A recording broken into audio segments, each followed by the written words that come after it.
What's up mga idol? Dito nga pala ako dito. Ako nga pala si Rod. Dito nga ako sa kotse. Ayan. Sama ko si Ate Lovely.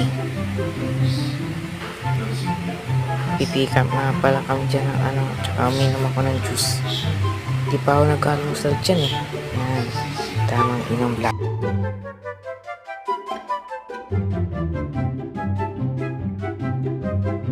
Nahihilo na nga ako dyan, kaya naisipan ko mag-video na lang dyan eh.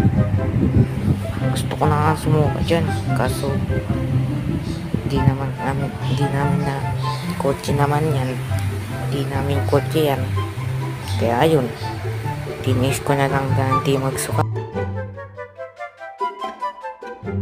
Sana nga pala manood kayo dito ha. Thank you. Subscribe na, please.